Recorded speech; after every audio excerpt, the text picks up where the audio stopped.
आरे मो दुखियारी के लाल अरे कोई कौन कन्हैया मारो रे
मारने वाला कोई गैर नहीं है, अपना है।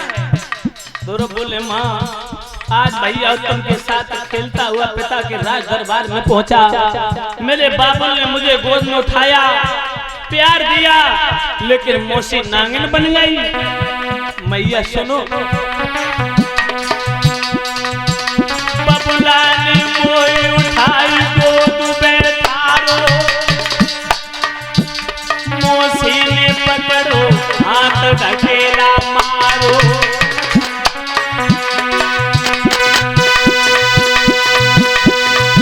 मेरी माता बिना बके चले छोड़े,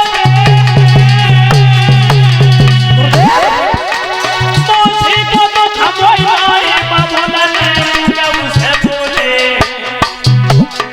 रोई रोई गए गुरु महाराज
परीक्षित जी, ध्रुव जी बोले माँ बाबुल ने गोद में उठाया, इतना प्यार दियो, इतना लाड लड़ायो, पहली बार मैंने अपने पिता का प्यार पाया। लेकिन सौतेली माँ उत्तम की मैया नागिन बन गई, उसने मुझे जमीन पर पटक दिया, मारती रही, पीटती रही। मैया इस बात का दुख नहीं है कि मौसी ने मुझे पीटा, दुख तो इस बात का है कि मौसी पीटती रही और पिताजी देखते रहे, कुछ बोले नहीं। परीक्षित जी जो इतने शब्द कहे सोई मैया को दुख भयो। तो सुनीति बोली लाला वो तेरे पिता है ही नहीं जो कुछ बोलते। बच्चा जब परीक्षित जी किसी चीज को देख के हट करता है तो हमारी माताएं बहनें उसे पोटा फिसला करके बहलाने की कोशिश करती हैं। तो झूठ बोल दिया कि वो तेरे पिता है ही नहीं जो कुछ कहते। जो परीक्षित जी ने शब्द निकाला, ध्रुव जी ने बात पकड़ ली।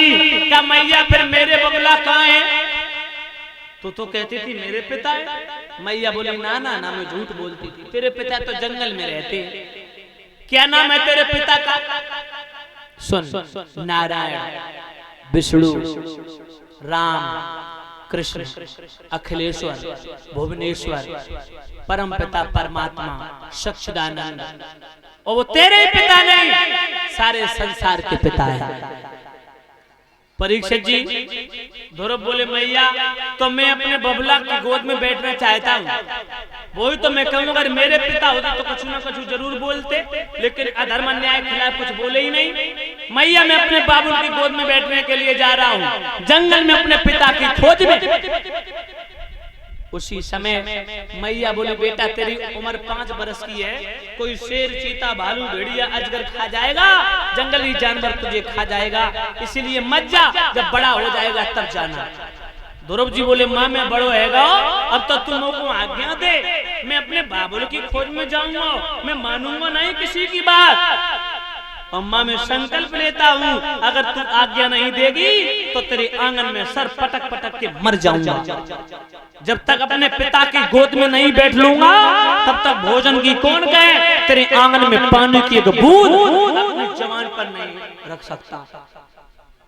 मैया तो बेहोश होकर परीक्षित जी गिर पड़ी जमीन में, बेहोश हो गई। ध्रुव ने नन्हे नन्हे हाथों से अपनी मैया के पैर छुए और जंगल की ओर भाग खड़ो गए। आइए सभी भक्त भगवान का कीर्तन बोल लेंगे सभी भाव से। आगे बहुत सुंदर कथा आ रही है, किस तरीके से 5 वर्ष के बच्चा ध्रुव ने अटूट दृढ़ संकल्प लेकर के तपस्या करके भगवान को प्राप्त किया। उसने किस तरीके से भगवान को प्राप्त करके प्रभु की गोद में बैठा, बहुत सुंदर आगे कथा है।